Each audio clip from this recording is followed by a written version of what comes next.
Within a dark and menacing castle, the Demon Lord is getting ready to begin his conquest to take over the world, and to do that, he summons his 4 demonic generals: Olmandra the Inferno, Sylphid the Storm, Gnome the Earthen Bastion, and finally he summons the most cynical and soulless of them all, an underpaid Japanese salaryman. Danusuke started working for his company as an insignificant salaryman, but he was hope-filled, and surely he would make his way up the promotion ladder at some point. However, while Danusuke was working hard for the sake of the company, his colleagues were all kissing up to their boss, so they ended up getting promotions while Danusuke ended up getting shipped off to another country to work on expansion.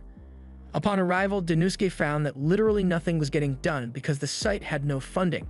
He tried to convince his boss to approve more funding so they could buy the necessary equipment, but that would cost money, so his boss refused and yelled at him for wasting money. The locals couldn't care less about the job if they weren't going to be given the necessary tools, so they left and Danusuke ended up having to do everything by himself.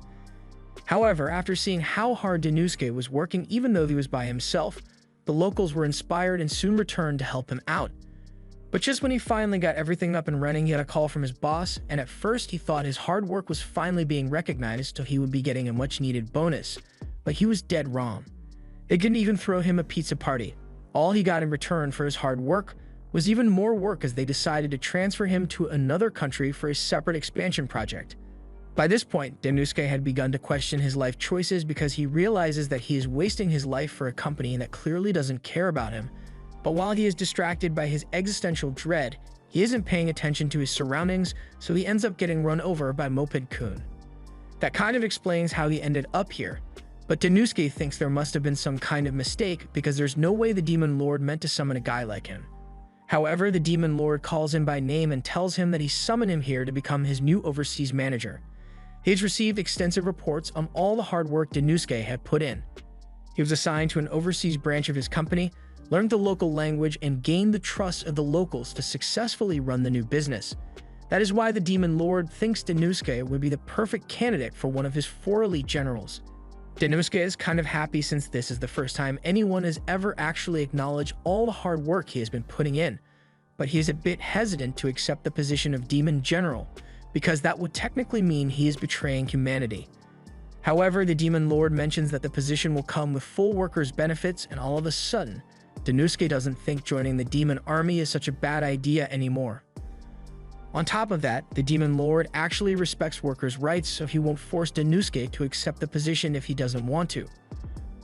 All this makes Danusuke really want to join. When he thinks about it, he remembers how he was always treated like trash back in his old company, and he doesn't think trash like him deserves to have such an important job, so he is about to reject the Demon Lord's offer. But before he does, the Demon Lord yells that he can't let the way he was treated at his former company dictate his worth. That place was run by obnoxious and selfish managers who only cared about themselves, so they would never pay attention to all the work Danusuke was putting in behind the scenes. But the Demon Lord won't make that mistake because he is well aware of how valuable Danusuke is as an employee. So will he choose to go back to his old company and be treated like trash once more, or will he stay here and help build the Demon Army? Danusuke is still a little hesitant to accept, but all of a sudden, Olmandra speaks up and says she objects to the idea of having a weak human in the Demon Army. Sylphid and Gnome also object to the idea because they can't see how someone like him could possibly help the Demon Army. The Demon Lord understands why they would be skeptical, so he decides to put Danusuke through a test to show the others just how capable he really is. Danusuke starts freaking out and tries to explain to the Demon Lord that he has no powers, so he can't fight, but it's already too late because Olmandra has decided to attack him at full force to see what he's made of. She heard something about otherworldly humans possessing special powers, so tells Danusuke to try and stop her deadly kick. However, before the kick could land, the Demon Lord steps in front of her and stops it. Olmandra asks why the Demon Lord interrupted her, but he points out that she didn't wait for him to finish talking, so she ended up misunderstanding the situation. Look at poor Danusuke over there, he got so scared that he passed out from the shock. The others are surprised because Olmandra wasn't even trying that hard, so for Danusuke to pass out from an attack like that, it makes it seem like he's just a regular human. The Demon Lord tells them that Danusuke really is just a regular human, and that makes them all object to the decision even more. The Demon Army is made up entirely of monsters, so if a human were to enter the power struggle between the demons and demi-humans, then he would get eaten alive almost instantly. The Demon Lord admits that there is a bit of friction between the factions of his army, But that's exactly why he needs Danusuke and his skill set. He doesn't expect him to have a sturdy body or incredible attack power, but rather what he expects from him is his resourcefulness. Just then, Danusuke finally regains consciousness and begins pleading for them to let him go because there's no way he can deal with attacks like what Olmundra just tried to hit him with. The Demon Lord tells him to calm down and explains that he won't be expected to fight, but the Demon Lord does intend to give Danusuke a fitting exam. He explains that the demon army is currently trying to create a pact with the surrounding tribes, and so far they've managed to reach an agreement with the salamanders and werewolves, but negotiations with the Minotaur tribe has been quite difficult, so Danusuke's test will be to do whatever it takes to form a pact with the Minotaur tribe. With Danusuke's superb negotiation skills, it should be simple enough to gain the Minotaur's trust and reach an amicable agreement, but Danusuke doesn't see anything simple about negotiating with Minotaurs. However, the Demon Lord seriously believes he can pull it off, so he tells Danusuke to ask Olmundra if he has any questions. Afterwards, Olmundra leads Danusuke down the hall so he can begin negotiating with the Minotaurs. But she thinks this is a huge waste of time since there's no way a human like Danusuke can negotiate with Minotaurs. Danusuke thinks she's right about him being useless, but the Demon Lord seems so sincere when he was talking about how much he needed Danusuke, and all Danusuke has ever wanted was to have his hard work recognized, so he wants to live up to the Demon Lord's expectations of him as much as he can. Just then, Olmundra tells Danusuke that they've arrived at the meeting room where the chief of the Minotaur tribe is staying, and Danusuke is a bit shocked by the sheer size of the room, but Olmundra explains that it's perfectly normal since the Minotaurs are big monsters. And as a fair warning, she tells him that Minotaurs are known to be quite ferocious, so if he's not careful, he's going to end up getting himself trampled to death. As Olmundra opens the door, Danusuke has no idea what to expect from the Minotaur chief, but he intends to do his best to negotiate no matter what. However, once he actually sees the Minotaur chief, he freaks out. There's no way he could negotiate with someone like Terius without instantly dying. Olmundra feels bad for him, so she offers to help him out with the negotiations, and Danusuke is really thankful for the help. But then he sees Olmundra start arguing with Terius, so he gets the feeling that negotiations aren't going so well. Olmundra doesn't understand how Terius could be dissatisfied with everything they provided for him, and Terius says she doesn't understand what he's saying, so no headway is made on the pact, and Olmundra leaves the meeting room. Olmundra really doesn't understand why it's so hard for Terius to agree to the pact now when he was initially open to the idea. Just when they were about to finalize the agreement, he started yelling "nay, nay" over and over again. Olmundra came back several times to see if he would agree to the pact again, but all he would ever say was "nay," so she couldn't understand what he wanted. Olmundra can't possibly see a resolution, so she's going to leave the rest for Danusuke to figure out, although she fully expects him to fail miserably. Danusuke starts having a full-on panic attack because he thinks there's no way to get around this mess, but as he is walking through the halls trying to figure out what to do, he spots a bar sign and decides to head in to clear his head. The bartender gets him a warm towel to calm him down, and Danusuke orders a drink while he sits down to think. He would like to work on the negotiations, but there's nothing he can do if the client refuses to negotiate. However, Danusuke then realizes that Terius might not actually be refusing to negotiate after all. He has experienced a situation like this before where a client was constantly telling him no, but when he looked into the client's eyes, he could tell what he really meant, and both sides were eventually able to reach an agreement. He now knows what he needs to do, so he finishes his drink and heads outside to do what businessmen do: negotiate.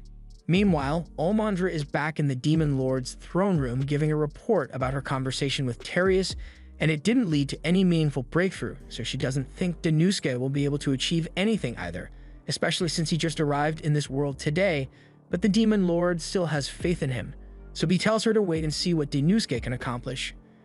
She doesn't understand what the Demon Lord sees in Danusuke, but she decides to go check up on him to see if he's alright, and when she does, she finds him in the process of stuffing several bags with hay. She asks him what he's doing, so he tells her that he intends to go have a good conversation with Terius. She tries to tell him that it's pointless since he's not willing to negotiate, but Danusuke still thinks there's a chance. He just needs to look Terius in the eyes and convey his emotions properly, so the two of them can understand each other. Olmundra notices that Danusuke looks a lot more confident than he did before, and without an ounce of fear this time, he walks into the meeting room to talk to Terius. The next morning, Olmundra comes into the meeting room to check if Danusuke is still alive, but when she looks inside, all she finds is a room full of hay, and neither Danusuke nor Terius in sight. At first, she thinks the negotiations must have failed, leading to a massive fight, but just then, Danusuke comes in and tells her everything is fine. In that case, she demands to know why there's hay all over their sacred demon castle, and more importantly, she asks where Terius went. Danusuke tells her that Terius is currently finalizing the pact agreement with the Demon Lord, but Olmundra can't believe Inosuke managed to get him to agree in just one night. He explains that he simply took the time to get to know Terius well, and that made the negotiation process really easy. Olmundra had thought Terius was refusing to negotiate because he kept yelling nay over and over, but in reality, Terius thought negotiations were going really well. Danusuke had experienced something like this before with an international client, and the client in question was really enthusiastic about saying no to him, so Danusuke thought the negotiation was going to end in failure. But to his surprise, the man then reached out for a handshake, so he realized it was all a misunderstanding. The same thing applied to Terius, so Danusuke did a little research into Minotaur culture and found out that Minotaurs always bring hay with them to act as their bed whenever they go to someone else's home. So all that time, he was just trying to ask for his hay. And when Danusuke figured that out, there were no more problems with the negotiation.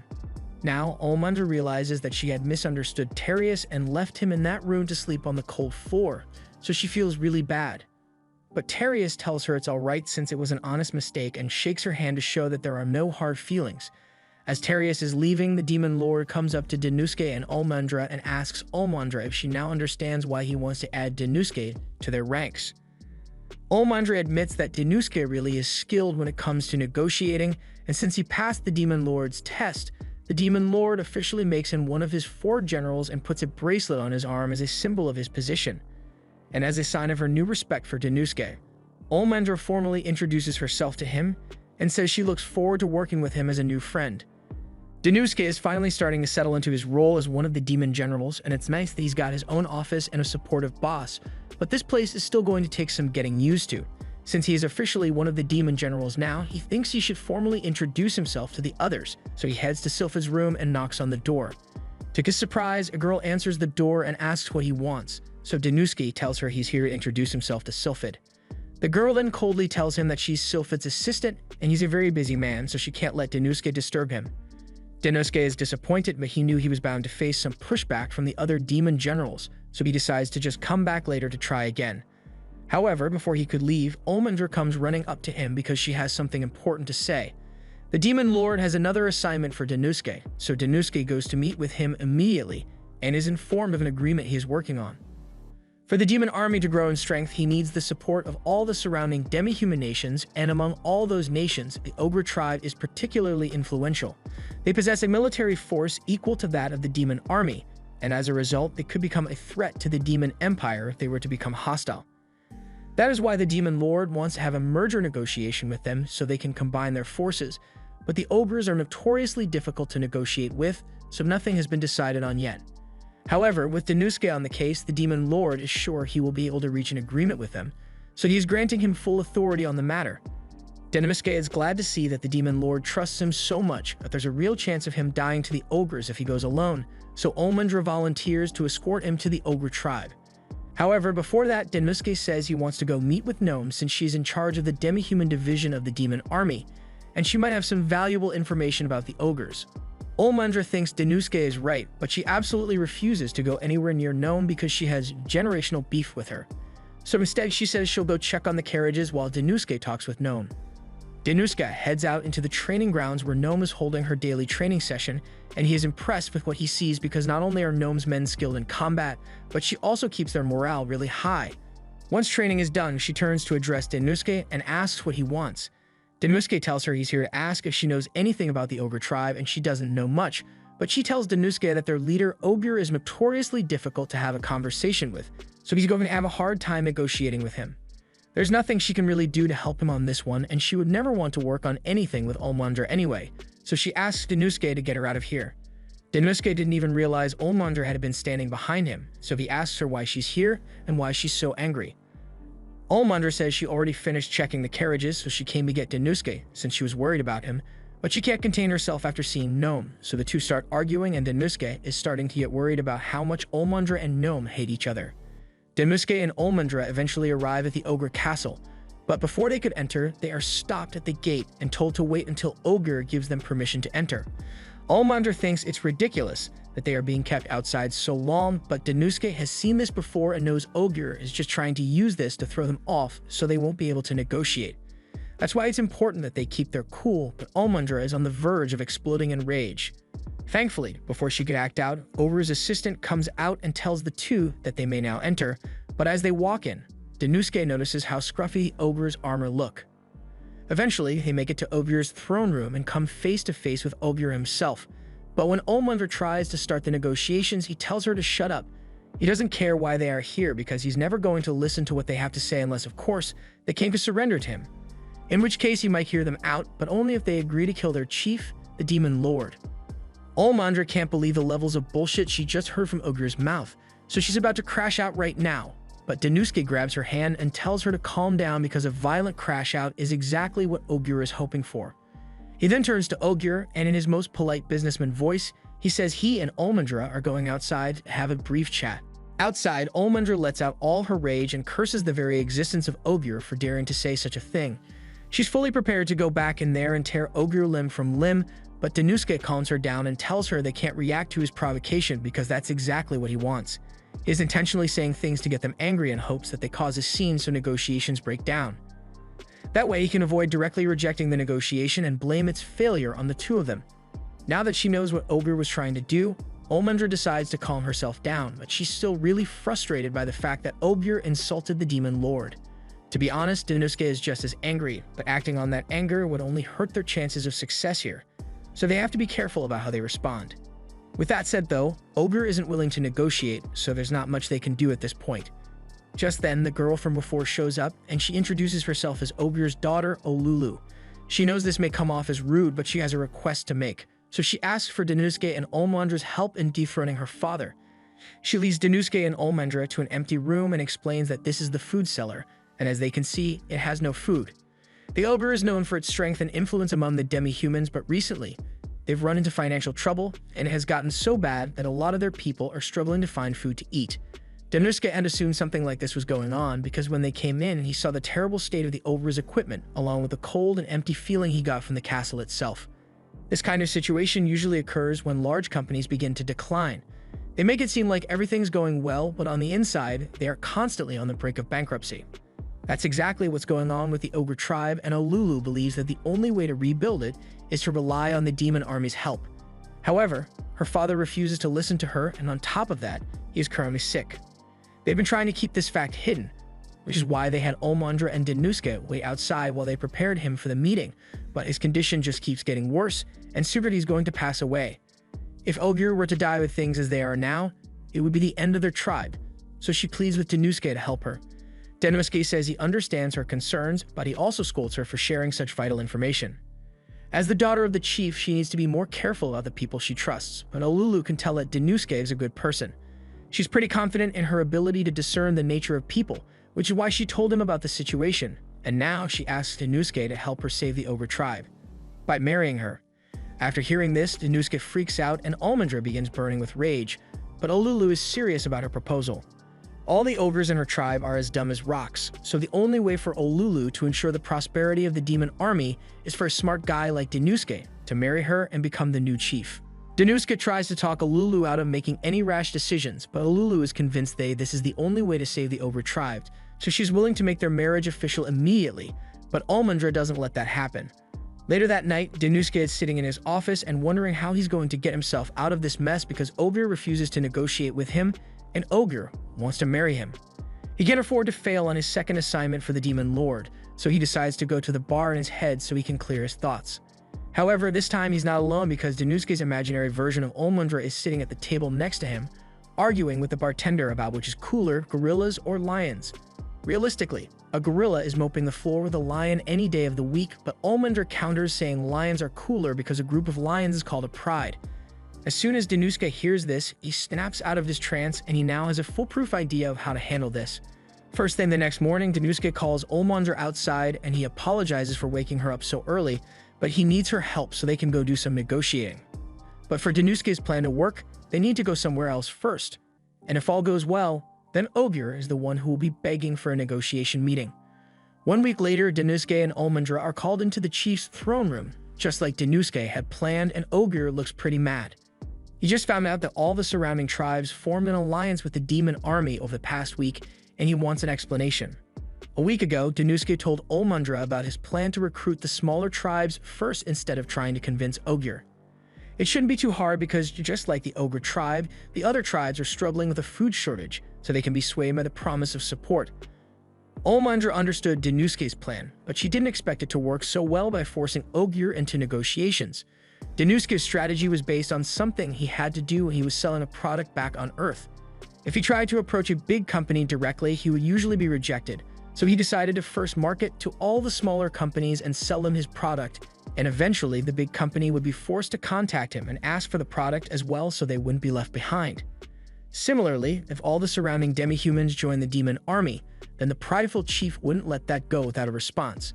For now, Danuske plays dumb and acts like he simply offered to form an alliance with the smaller groups because they were struggling to survive and needed the support of the demon army. But that makes Ogier even angrier since he never agreed to any negotiations. Everything is going according to plan because now that Ogier has lost his cool, he is much more susceptible to Danuske's negotiation tactics. Danuske then starts explaining that the alliances weren't formed by him alone because he had help from Olulu. Ogier can't believe that his own daughter would betray him like this, but she tells him that it was necessary for the sake of their Ogre tribe. The only way out of their current situation is to rely on the demon army's aid, and as much as he may not want to admit it, times have changed. He has grown old and is currently sick, so they need to join the demon army if they are going to survive. Just then, Danuske chimes in and offers an alternative to Ogier. Instead of joining the demon army, they could form an equal partnership. To be honest, Danuske just made that shit up because he hasn't changed anything about the deal. But if he says it's an equal partnership, then the proud Ogre chief is bound to be more willing to accept. As expected, Ogier doesn't seem opposed to the idea, but he asks them to give him some time to think it over. A couple of days later, Olmundra comes running into Danuske's office to tell him the good news. She tells Danuske that Ogier has just agreed to the alliance with the demon army, and that's great news. But right now, Danuske has more important things to worry about. The demon lord told him to pick out an assistant for himself, so he has spent the past few days looking through applications to find the right person. Honestly, he wishes he could just pick Olmundra since she's so reliable, and Olmundra misunderstands this to be Danuske's way of proposing, so she gets a little embarrassed. Just then, there's another knock at the door, so Danuske goes to check who it is and finds Olulu there. She tells him she's here to act as a representative from the Ogre tribe for their alliance with the demon army, and she's incredibly grateful to him for his help since her father has become a lot more diplomatic ever since their encounter. She says she is willing to do anything to show her gratitude, and since she said anything, Danuske asks her if she would like to become his personal assistant. Olulu is more than happy to take the job, but Olmundra is jealous, so she refuses to look Danuske in the eye and reminds herself that they are rivals, so she can't be friends with him. Danuske has no idea why she suddenly started acting so strange, but that aside, this has been a good month for him since the demon army has grown quite a bit. But whenever there's growth, there's also increased risk, so everyone needs to keep their guard up. A couple of days pass and Danuske is working in his office as usual when Lulu comes in and tells him she has reached an agreement with the bear tribe like he asked her to. So as long as he meets their conditions, they will support the demon army. Danuske is glad to hear that things went well with the bear tribe, but there's something else Olulu wants to tell him. She heard that Danuske is going to be rewarded for all the hard work he has been putting in, and the award ceremony is going to be held soon, so she'll tell him about it after his lunch break is over. Danuske has no idea what he's going to be awarded, but with how the demon lord treats him, he can be sure that it will be better than a pizza party. Just then, Olmundra comes into Danuske's office with some lunch for them to share as they always do. But while Danuske loves eating with Olmundra, he hates the fact that the only food available in the demon army is bland porridge. He understands that there are limitations to the logistics of feeding an entire army, but he still wishes he could at least have some meat to go with the porridge. Olmundra hears Danuske complaining and she has the perfect solution, so if Danuske wants meat, then they are going to go get it from the source. Danuske really doesn't like the idea of going hunting just so he can eat some meat, but that's not the only reason Olmundra brought him out here. She actually received a request from the demi-human tribes living nearby, asking her to exterminate a magical beast that has been attacking them in this forest. So far, 5 orcs have been killed by this thing, and Danuske thinks that's terrible, but Olmundra sees it differently. It's perfectly natural for the weak to be eaten by the strong, and normally it would be the orc tribe's job to defend themselves from any threats like this. But the beast in question is far too strong for them to defeat, and Olmundra can't let the orc tribe be slaughtered, so she agreed to handle it for them. Speaking of which, Olmundra notices some mushrooms growing under a tree, and from what she was told, all the orcs who got eaten were attacked while picking these mushrooms, since they are a valuable ingredient. Therefore, the magical beast must be camping somewhere around here, and if they wait long enough, then it's sure to attack. Evidently, they didn't have to wait long since the boar shows up behind them almost immediately, so Olmundra tells Danuske to run for cover while she handles this. She jumps into the air and heel kicks the boar's face into the ground. But in retaliation, the boar starts using its horns to throw rocks at Olmundra, and although she can easily dodge them, Danuske can't, so he's freaking out. The boar starts smashing through trees and is heading straight for Danuske, but before he could get hurt, Olmundra lands a clean punch to the boar's stomach. From what he can see, it's clear to Danuske that Olmundra is strong, but so far, none of her strikes have been fatal. It wouldn't matter if this was just a regular fight, but right now their goal is to hunt this thing, so what she's lacking is killing power. The boar has sharp tusks to attack with, so a single mistake on Olmundra's end would be fatal. However, her blows only cause blunt force trauma, so she's going to end this quickly. Then Danuske thinks she needs a weapon. He was right about Olmundra's blows not being strong enough to kill this thing as she is now, but she has been holding back so far. She doesn't like using her true power because it takes a long time to recover from the effects, but she won't be able to kill this thing otherwise. The boar tries charging at her again, but this time Olmundra is able to stop it with one hand. She could easily kill it with a single punch right now, but that might ruin its meat, so instead, she picks it up and snaps its neck. Now that the boar is dead, Olmundra tells Danuske they can eat meat now, but honestly, Danuske's lost his appetite. They drag the boar's body to the orc village, so they can show the villagers that the boar has been dealt with, and all the villagers are really grateful for what Olmundra did, as well as impressed that she was able to take it down on her own. Olmundra is really enjoying all this praise, but that aside, it's rare to get so much meat, so Olmundra invites the entire village to share the boar with her. The villagers are all excited, but Danuske can't believe they are actually okay with eating boar meat when that thing was one evolution cycle away from being their next-door neighbor. However, he's even more surprised when he hears Olmundra say she's going to cook the meat. He asks her if she's really serious about cooking, so Olmundra offers to give him a taste of her homemade delicacy. Danuske is actually getting excited since Olmundra is making it sound so good, but when he asks her how she plans to cook, she just chucks a fireball at it. The result is this lump of charred flesh, and you can tell by the look on Danuske's face that this shit is straight trash. Olmundra tells him to just give it a try because it's better than it looks, but Danuske takes a bite and it tastes just as bad as it looks. This shit tastes like someone poured hot tar in his mouth, and he'd honestly rather starve than have to suffer through another bite of this. Olmundra tells him it's rude to insult someone's cooking like that, but Danuske tells her it's rude to call what she just did cooking. He has been enduring the culture shock of living in a new world so far, but this is too much for him to handle, so he asks if everyone can let him handle the cooking from now on. Once Danuske is done cooking the meat, Olmundra takes one bite and realizes this actually tastes amazing, so she asks Danuske what he did. He explains that first he soaked the pork in water to get all the blood out, and then he slow roasted it over a fire to remove all the excess fat in there. And finally, adding it to a soup helps get rid of any bad smells. He offers to teach the villagers if they want to learn, and the villagers are glad that one of the demon generals is being so thoughtful, but Olmundra doesn't think it's necessary for someone as high-ranking as Danuske to spend time teaching villagers how to cook. Danuske tells her she's wrong because his job is to improve the demon army, and a big step in the development of any civilization is their culinary advancement. It's natural for people who eat meat often to figure out different ways to improve the taste, but because meat is so rare here, no one can afford to experiment with it. In other words, this country is poor and lacking in knowledge. It sounds harsh when he puts it that way, but Olmundra can't argue since he's correct. This country is mostly barren, and compared to the surrounding nations, is pretty weak, but that's exactly why they have to work hard to make a change as part of the Big Four. Since they are done here, Olmundra suggests that they should return to the castle, but Danuske doesn't think that's a good idea since it's already dark out. However, Olmundra tells him it won't be a problem since she can illuminate their path with this fireball.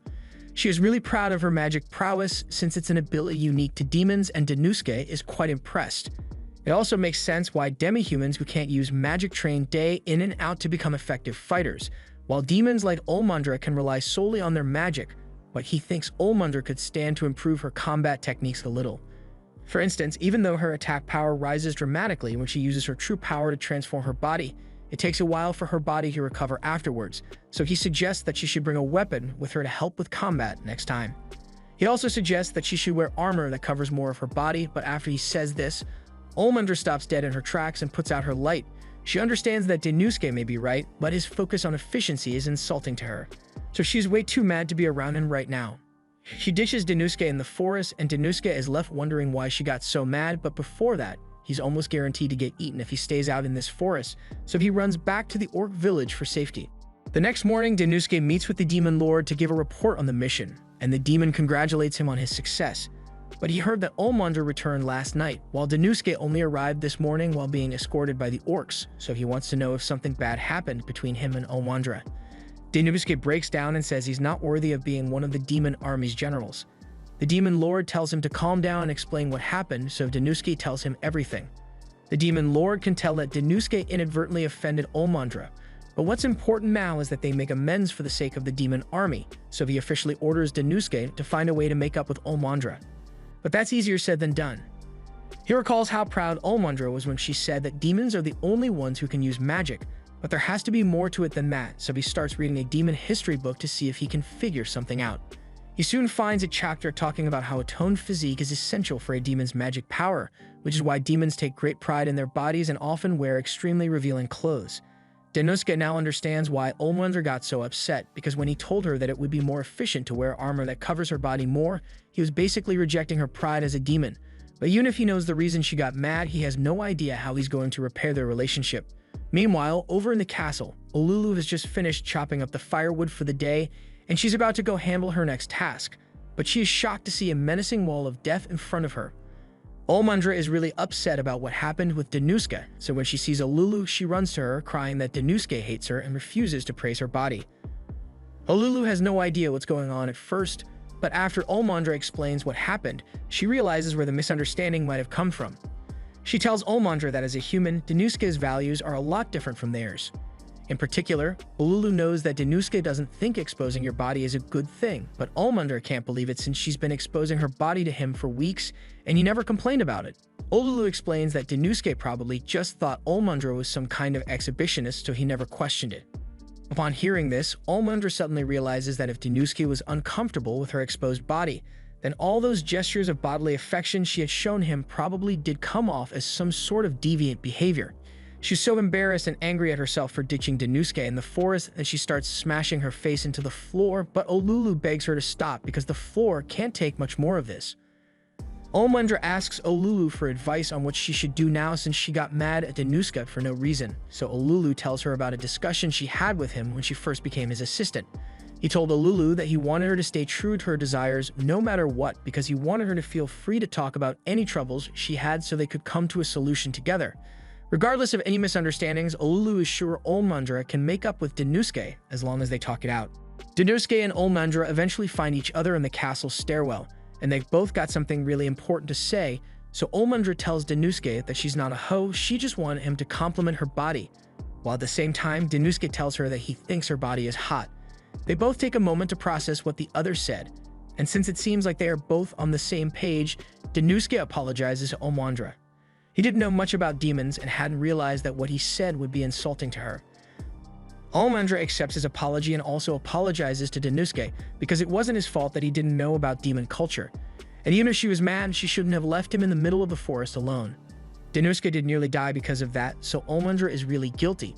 But since he ended up being okay, Denuske says he forgives her. He's glad they were able to make up, and now that they've gotten the chance to learn a little about one another, Denuske thinks they can become great partners. Although he still doesn't realize that Olmandra interprets the word partner as a marriage proposal. Later on, the Demon Lord gathers all his subordinates because he has a special announcement to make. After forming alliances with the various tribes, his demon army has grown far stronger than it used to be, and this is all thanks to the diligent work of his newest general Denuske, so in light of his achievements, the Demon Lord is presenting him with this magic stone. Denuske feels greatly honored to receive such a valuable stone, but he cannot accept it because he didn't do the work alone. None of this would have been possible if he didn't have Olmandra by his side, so he walks up to her, gets down on one knee, and asks Olmandra to accept the stone with him. Olmandra is happy, but she freaks out that Denuske is doing this in public with so many people watching. He's not aware of this, but presenting a magic stone to a girl is quite literally the definition of a marriage proposal in this world.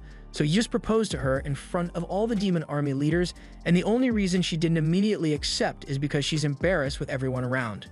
A couple of days later, Danosuke is called into a meeting with the demon lord, and he's terrified because he thinks he did something wrong. So as a preemptive measure, he begins apologizing and begs to keep his job. The demon lord is surprised by Danosuke's reaction and tells him he isn't in any kind of trouble. They literally held an award ceremony for him the other day because of how good he is at his job. With that said, the demon lord has something he wants to discuss with him. He asks Danosuke what he thinks of the current relationship between the demi-humans and the demons of the demon army.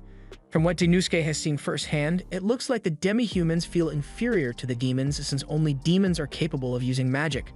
And that's exactly what the demon lord has been trying to address, so he asks Danosuke to find a way to make it so everyone can use magic, because that way the demi-humans will be able to stand next to the demons as equals. Danosuke thinks it's a good plan, but there's one major problem with it since Danosuke can't use magic in the first place, so how's he supposed to figure out a way to allow everyone use it? The demon lord realizes that it's a daunting task, but that's why he gifted Danosuke a magic stone, and he gives Danosuke full authority to decide how he will use it to accomplish his mission. However, he won't be able to do it on his own, so the demon lord assigned a magic specialist to help. The specialist is Sylphid, and the demon lord assures Danosuke Sylphid is really good when it comes to magic. But Danosuke still needs to be a bit careful, because Sylphid is a major pain in the ass to deal with. Danosuke says he understands and leaves the demon lord's throne room to go find Sylphid, and as he does this, Omandra is watching him from behind the railing. She's been spying on Danosuke any chance she gets for the past few days, partially because she's interested in finding out how his work is going, but also because she's still giddy with excitement from Danosuke's marriage proposal a few days ago. Danosuke soon arrives at Sylphid's room, so he knocks at the door, but the person who answers is Belinda, and she tells him that Sylphid isn't here right now, so he's going to have to come back later. She then tries to close the door on him, but Danosuke sticks his foot in the door and insists on coming in anyway. Omandra saw all this happen, and she's starting to get upset that Danosuke would flirt with another woman after he already proposed to her. Meanwhile, inside Sylphid's room, Belinda tries convincing Danosuke to leave since Sylphid isn't here. But he's not buying that story since he knows Belinda is really Sylphid. Belinda tries to deny it, but Danosuke has two good reasons to believe that she's lying. First, he has memorized the list of all demon army officials, and there's no one named Belinda on payroll. And secondly, the demon lord already snitched on her and told Danosuke that she likes to disguise herself to get out of work. Sylphid has clearly been caught, so she admits that Danosuke is right about her, but he still doesn't understand why she would pretend to be her own assistant. Sylphid simply explains that if everyone knew her real identity, then they'd start giving her tons of work to do, and she hates work. Be that as it may, Danosuke has some work he needs to discuss with her, so he asks Sylphid if she can spare some time to talk about magic tools with him. However, Sylphid flat out refuses to do anything that requires effort, even if it's under direct orders from the demon lord. Besides, she already made something like that in the past, so she has no reason to recreate it now. Danosuke has no idea that Sylphid had tried making magic tools in the past, and since he seems pretty interested, she decides to let him see her invention. She pulls out an object and informs Danosuke that it is made of a mineral base that allows magic to move through it easily, with pieces of magic stone layered on top of it. With this setup, it can be used to cast all types of magic, and that sounds exactly like what Danosuke is looking for, so he asks Sylphid if he can have permission to mass produce it. Sylphid tells him he's free to do what he wants, but this prototype costs 50 million to make, so he's going to need one hell of a financial scheme to fund mass production. After all, the device requires high-level magic stones to be used in its construction, so of course it would be costly to make. Danosuke is still shocked after learning how expensive these things are, and he now understands why Sylphid never put these into production, but he simply can't let himself give up yet, so he asks her if it would be possible to reduce the number of spells the device can cast. From what Sylphid told him, the device requires high-level magic stones to allow it to cast several different types of magic, so he suggests limiting it to a single spell. Sylphid is intrigued because she had never thought of it that way, and after a little thinking, she confirms that limiting the device to one spell would significantly reduce the cost since low-level magic stones could be used in production instead. She's really impressed that Danosuke was able to come up with that idea in such a short amount of time, and it just so happens that he has a magic stone on hand, so he asks Sylphid if this will work. Sylphid is starting to get invested in this idea, and since they already have all the necessary materials, she's ready to begin work right away. But she needs an assistant to help, so she drags Danosuke down into her basement and she doesn't plan on letting him sleep at all tonight. Meanwhile, outside Sylphid's room, Olmundra is starting to get suspicious and wonders what Dinusuke could be doing in Sylphid's office with a woman so late at night. The next morning, we see Dinusuke sitting on the basement floor, barely conscious due to a lack of sleep. Sylphid is equally sleep-deprived, but she's also really excited because she managed to completely redesign her magic tool to cast a single spell. Now this thing can be mass-produced for a fraction of the cost of the old model, and it's all thanks to her genius. However, before they can begin mass production, they still need to test it, so she tells Dinusuke that he's going to be the test subject. Dinusuke pleads with her to at least give him some time to rest since he's on the verge of collapse, so Sylphid allows him to leave, but she says she's only giving him a 1-hour break before he comes back so they can start testing this thing. As Dinusuke heads back to the front door, he's about to open it, but before he could do anything, Olmundra barges in and demands to know what Dinusuke has been doing all night. Olmundra's actions led to Dinusuke getting knocked out, so she gets on her knees and tries to shake him until he wakes up, but all the shaking is just making him dizzy. Just then, Sylphid comes out of the basement, and she's wearing her usual outfit so Olmundra won't realize that she was the woman from before. Olmundra is starting to question if what she saw earlier was right, but all of a sudden, Olmundra's assistant Lilim and Olulu enter the room as well because there's a huge emergency. A flock of Asiata birds has just attacked a few villages, and if nothing is done soon, then those villages will be destroyed. Asiata birds are large flightless birds that are known for their vicious nature, and they are so much of a threat that the Demon Lord has ordered that they do whatever it takes to drive those birds away. That's why Lilim came looking for Olmundra, since she's the only person capable of dealing with such a large flock. As she's being dragged away, Olmundra expresses her disappointment since she wants to spend time with Dinusuke, but Sylphid sees this as the perfect opportunity to test out the new magic device, so she intends to bring Dinusuke out to the battlefield. Once they are outside, Dinusuke tells the locals to stand back a bit since what they are about to do might be dangerous. Sylphid sets the magic stone to cast a simple fire magic spell and hands it over to Dinusuke so he can give it a try. Before that, Dinusuke asks her if this thing has any safety features, but Sylphid assures him that even if it explodes, Dinusuke will only lose an arm. But that doesn't make him feel any better. He decides to test it out anyway despite the risks, so as the flock of Asiata birds approaches, Sylphid instructs him to start channeling power from the device. It makes a strange sound when Dinusuke powers it up, but Sylphid tells him that's just how it operates. Now she wants Dinusuke to imagine that the device is an extension of his own body and let the energy flow until it accumulates in his right hand. Dinusuke follows her instructions, and before long he has formed a fireball in his hand. Dinusuke is amazed that he was actually able to use magic, and since the first phase was a success, Sylphid tells him to begin attacking the birds. Dinusuke isn't sure if this will work, but he throws a fireball at one of the birds anyway, and it obliterates it. Slyphid encourages him to keep going until he has taken care of all the birds, so Dinusuke continuously chucks fireball after fireball, and for the first time since he came to this world, he feels like he's really strong enough to win a fight. However, that feeling of power is short-lived because in the next moment, the magic device burns out, so he can no longer use magic. One of the birds closes in on Dinusuke and is about to kill him, but before that could happen, Sylphid raises a barrier around him. Dinusuke tries using the device again, but this time, it just seems to be slowly attracting the birds instead of allowing Dinusuke to use magic. Slyphid takes care of the birds that were coming after Dinusuke, and then she asks him why he isn't using the device to cast magic anymore, so he shows her the crystal, and it's clearly been overloaded. It looks like low-level magic crystal aren't enough to maintain the device after all, so this experiment is a failure. For now, they did manage to drive the birds away, so the villagers celebrate by making a pot of stew with the bird meat. While Dinusuke is getting a bowl of stew, Sylphid is over by the tree, playing with one of the demi-human children. Dinusuke comes over and expresses his surprise because he was under the impression that all demi-humans were strong, but he had no idea that some of them were this weak. Sylphid agrees with him, but even though they are weak, demi-humans like them are still very kind, and it reminds her a bit of her past. Sylphid was born into a merchant family of elves, but things went wrong and she ended up getting kicked out. She then lived as a wanderer for a while until she was welcomed into a village of demi-humans.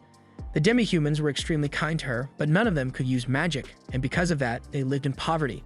Sylphid wanted to help them, so she set out to invent a device that would allow them to use magic, but along the way, she got distracted and forgot her original reason for all of this. She turns to Dinusuke and tells him that her goal as a researcher is to help people, so they need to make this project a success no matter what, especially since more of those birds are bound to attack this village again. Dinusuke thinks about it for a minute, and he comes up with a great idea, so he asks Sylphid if she can make more of those magic devices by tomorrow morning.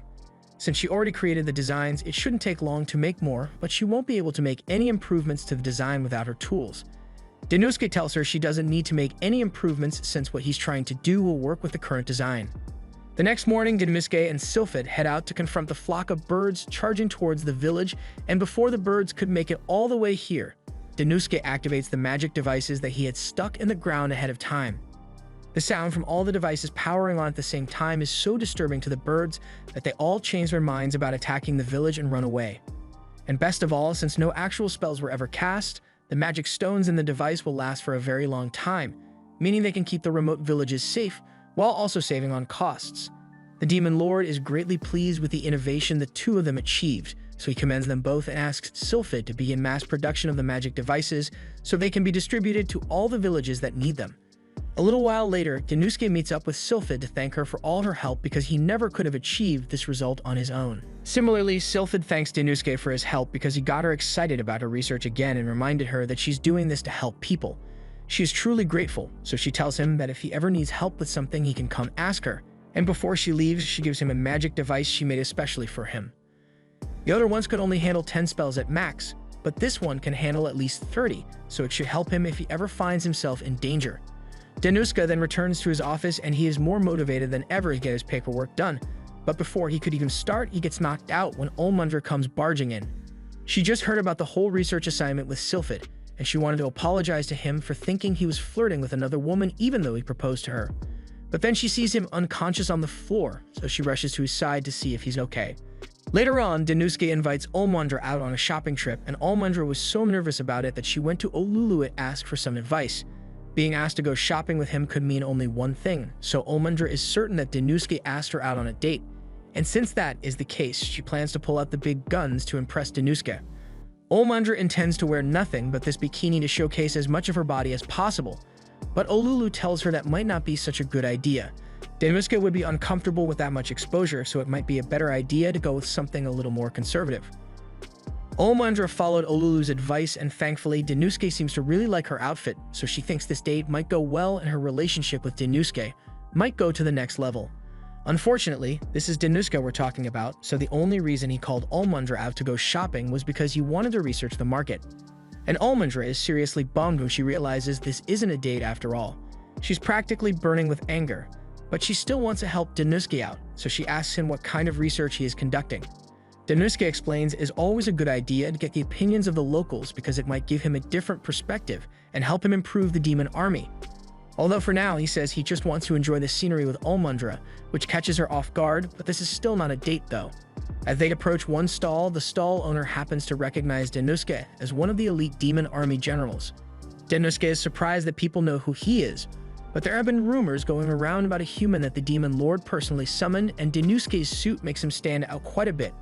The man also recognizes Olmundra, and since she and Danusuke are out here together, he assumes they are on a date, but Olmundra denies it because Danusuke already made it clear that this trip is work-related.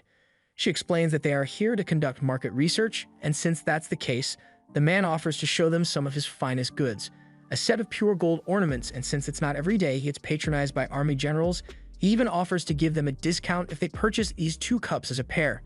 The man begins explaining that these cups are usually bought for couples that are getting married, but without giving it a second thought, Danusuke says he wants to buy this for himself and Olmundra, which gives Olmundra mixed signals since this looks like Danusuke is trying to flirt with her. But in reality, he just bought the cups so he could get some information from the shopkeeper, so Olmundra is once again disappointed. After a little more investigation, Danusuke sits down with Olmundra to have some coffee while he goes over the results of their research. According to his findings, the recent alliances formed with the other demi-human territories have been well received by the people, so the different cultures are integrating nicely. However, this has also led to some negative side effects. Specifically, the increase in population has caused an unprecedented food shortage, and the price of staple crops like jim are too high for people to afford. Olmundra noticed the rising prices too. She went to one of the food retailers and demanded to know why they were making jim so expensive. But even while being violently shaken, the retailer told her that he can't afford to lower his prices, otherwise he would go into debt. The price of jim is definitely being inflated, but if the retailers aren't the ones doing the price gouging, then it must be the work of the wholesalers. Wholesalers are the ones in charge of distributing goods after bulk purchases from farmers. Usually, this arrangement would work fine, but there's the chance that the wholesaler might be artificially raising the prices of the gym to maximize profits, and since the retailers are forced to buy at the inflated price, they too must increase their prices in order to stay in business. Since the wholesalers are likely responsible for this, Olmandra thinks they should march into their building and demand that the prices be made normal. However, Danuske doesn't think that's a good idea, since what he said about the wholesalers being responsible is still pure speculation right now, and they can't risk making the wholesalers angry because it could cause a national disaster if they aren't careful. While sales are managed by a large commercial guild, and they command a fair bit of power, so before they act they need to gather more information regarding the matter. With that said, Danuske says they are done with their market research for the day, but there's still a lot of time before they have to return to the castle, so Danuske asks Olmandra if there's anything she wants to try in the meantime. Olmandra is excited since this might be her chance to have a proper date with Danuske, but then all hope of alone time with him goes out the window because Gnome shows up. Danuske is surprised to see her here and asks if Gnome came out to do some shopping as well, so she explains that today is an important day for her people, so she is here to buy gifts for the people she cares about. In this case, she is buying gifts for her comrades from the demon army, but she's still got beef with Olmandra, so Olmandra won't be getting anything from her. Just then, Gnome is approached by two rat demi-humans, and they plead with her to help save their store from bankruptcy. These two seem pretty desperate, so Danuske and the others decide to follow them back to their store and ask what the problem is. The rat couple explain that they have run this store for years and sold a food called chumozu, but year after year their sales have been declining, so they have been struggling to stay in business for a while. However, recently, they were approached by a big merchant named Budagalian, and he placed a large order with them, claiming he could make a nice profit reselling the chumozu since gym is so expensive nowadays. The couple was delighted to hear such good news, so they worked tirelessly through the night, using every last ingredient they had to fill Budagalian's order. Unfortunately, this morning, when he was supposed to pick up the order, he suddenly backed out of the deal and said he wasn't interested anymore, so the couple is now stuck with a massive amount of unsold product, and if they don't do something soon, they'll go bankrupt from all the money they wasted. The problem is definitely serious, but Gnome can't think of any way to solve it, so she turns to Danuske because she had heard that he is a good problem solver. She asks him if he has any ideas on how they can help the couple save their store, and thankfully, with the information he gathered from the market today, Danuske says he has the perfect solution. Gnome asks if he is really sure he can handle this, so Danuske assures her that his plan will work, meaning she can leave the rest to him. The first step in Danuske's plan is for the couple to verbalize their goal, so he asks them to clarify what they want to achieve. Chumozu expires within 1 day, which means they have to sell all 300 servings that the couple prepared by the end of the day. Danuske tried some of the chumozu earlier, and it seems pretty similar to the mochi from Japan. However, it is missing one key aspect. Much like mochi, chumozu doesn't have a distinct flavor on its own, therefore it can be combined with all sorts of side dishes and spices to make it more exciting. Now, the only thing to do is decide what flavor they would like to add to the chumozu, so he asks the couple about their usual customer base. They answer saying that since chumozu is a traditional food, it isn't really popular among young people, but now it is even losing popularity among old people as well. And to be honest, the couple can understand why, since they too are getting sick of the bland flavor. Olmandra can't believe the rats chose to continue selling chumozu when even they don't like it anymore, but that's beside the point. They don't have much time before the chumozu goes bad, so Danuske suggests that they split up the workload. He and the couple will stay here and think of good flavors to pair with the chumozu, while he wants Olmandra to go to the stores he wrote down on this list and ask for their assistance with his plan. After gathering everything they need, Danuske heads out into the market with a drum set to draw the people's attention. He tells them that today is Ruya Day, so they are all welcome to join in on the festivities that he has prepared. The people in the crowd seem intrigued since it looks fun, but they have no idea what Ruya Day is supposed to be, so Danuske begins explaining. From what he learned, the holiday is based on an old legend involving a pretty girl and a man selling chumozu. One day, the two happened to meet in the market, and they instantly fell in love with one another. However, there was a powerful man who wanted to make the girl his bride, but since she clearly wasn't interested in the king's proposal, the king got jealous and forbade her from ever meeting with the man she loved again. However, the two of them still snuck out to meet one another, and under the starry night sky, they both ate chumozu and wished that they could live together without needing to sneak around. That's when their prayers were answered by the heavens, and the two of them were pulled up into the night sky to live happily ever after. This legend is the basis of the Ruya festival, and it is said that if you exchange chumozu with a loved one and eat it together with them, then your wish might come true. The crowd seems really intrigued by Danuske's story, so they want to buy some chumozu and try out the tradition. And it just so happens that Danusuke knows a couple who have a boatload of chumozu in stock. Most people know chumozu to be boring and tasteless, but after some brainstorming with Danusuke, the couple managed to change that and came up with these new and exciting variations. The people start buying a ton of chumozu, and even though Olmundra had full faith that Danusuke would find a way to pull it off, she is still surprised that he managed to convince all these young people to eat a snack that was meant for old-timers.